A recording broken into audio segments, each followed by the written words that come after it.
worked all over the world, and coming from New York to Pretoria, amazing. Tell us about South African wine, how you regard South African wine. I know you were at the Saxon as well.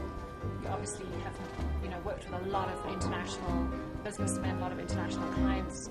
What do they think about South African wine in a global context? Well, in general, they are always pleasantly surprised with the quality that they're getting for the price, and they do kind of lower their expectations, and then when they taste it, they're just overwhelmed with the quality and the flavor and the pronounced flavors in it.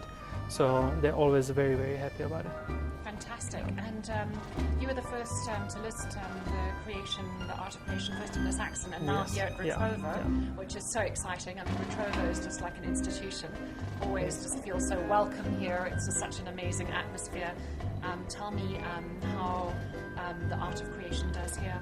So the first time I was introduced to the art of creation, I was at a blind tasting in Durban, and I was 100% sure that this is some very, very prestigious French or American wine, because it was kind of a little bit heavier on the oak.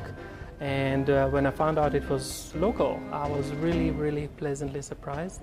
And I used to work in Durban, couldn't afford the wine, but as soon as I went to Saxon, this was the first wine that came to my mind to kind of list it, because it's such a limited production and such an extraordinary quality, and people can also afford it. So we decided to give it a go, and it did very well.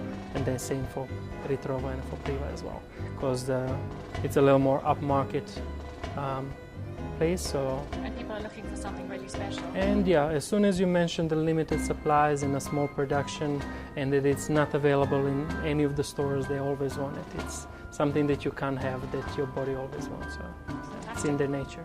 So shall we try have a taste of it quickly? All right. It'd be great to get looking some forward tasting for it. notes from you. Yeah. Okay. So straight away on the color, it's very rich and deep. Indicates the richness of the grapes and the oak usage as well. Very pronounced on the nose. That lovely oak flavors, a little caramel and butterscotch, a little ripe stone fruit, peaches and apricots, like a bruised apples. And very, very pleasant, well-balanced flavors. Nothing pops out. It's all well integrated into the nose and the flavor as well. This is something you can talk about for a whole day. Fantastic. And enjoy it at the same time. So lots of complexity coming through there. Definitely. And I think it's got a beautiful freshness still. Definitely.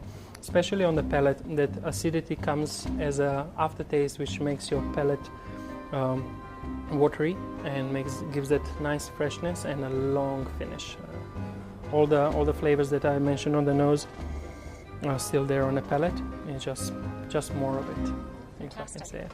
So tell me what you'd serve this with. We actually wanted to express the flexibility of the wine to go with both seafood and the meat in the same time. So our chef prepared two different dishes. Wow. Yes. One is going to be more like a amuse-bouche and then a main course. So we're going to have a prawn ritz. It's deconstructed. So all the elements of the sea. So we're having prawns, we have a seaweed, caviar, squid ink, Mary Rose. I'll present all the ingredients when the dish actually arrives, but it's beautiful and it goes very well with it. And then for the main meal, we prepared a pork belly. Fantastic. So pork belly is much lighter than you would expect. They trim all the fat as much as they can, and then it's slowly cooked overnight in apple juice. And that acidity from the apple juice penetrates through the fiber, so it makes it super soft and tender. And it comes with a little pumpkin tart on the side, a little cinnamon, so that oak flavors go, and the bruised apples. Yeah, it goes absolutely delicious. Yeah, perfect pairing to go with this, and so fantastic that you can actually. This is a bottle of wine that two people want to relish, and you can have a whole meal with this one bottle of wine, which is so cool, isn't it? Definitely. Yeah. So Marko, this looks fantastic. So we've got a little amuse-bouche there. So yes. what do we? It actually tastes even better than it looks. Yes. So it is a prawn mousse, Yes. Which is made with fresh prawns, cream, egg white, fennel, and citrus peel. It's wrapped up with thin sliced avocado with caviar and an air-dried seaweed on top, a squid ink Mary Rose, and a prawn bisque mousse on the side. So it's beautifully presented and composed dish. So I'm gonna cut you. Yes, fantastic. Thank you. Oh, that looks amazing. Put the whole thing in my mouth.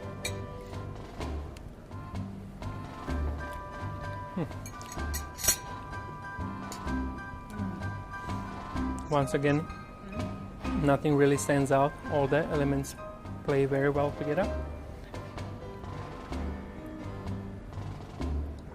That's beautiful, the wine, huh? Just Definitely. Kind of, Brings out some that. amazing minerality in the wine, huh? Definitely. And also all the flavors of the ocean mellows down and brings up all the fruitiness of the wine as well. Yeah, beautiful, wonderful. All right. Combination. Delicious. All right, so this is also one of our signature dishes. It's a slowly cooked pork belly in apple juice. It's cooked overnight in a low temperature. Again, that apple juice really brings out the flavors in the pork and softens it up even more. It comes with a spiced pumpkin tart, smoked pumpkin cream, a little bit of the crackling, air-dried ginger, and a little bit of the ginger puree for that spiciness. Adds spiciness to the dish. Wonderful. Well, let's get stuck in and taste it. All right. That one done a bit different, but yeah. I'm just going to get some of the ginger. Just a different kind of Yeah. it. Some of that. Great. Once again, it's not too fatty. Very flavorful. Oh, I love the ginger. It's a little bit of the Asian inspired dish. Also comes with a honey and a soy sauce, which I forgot to mention earlier.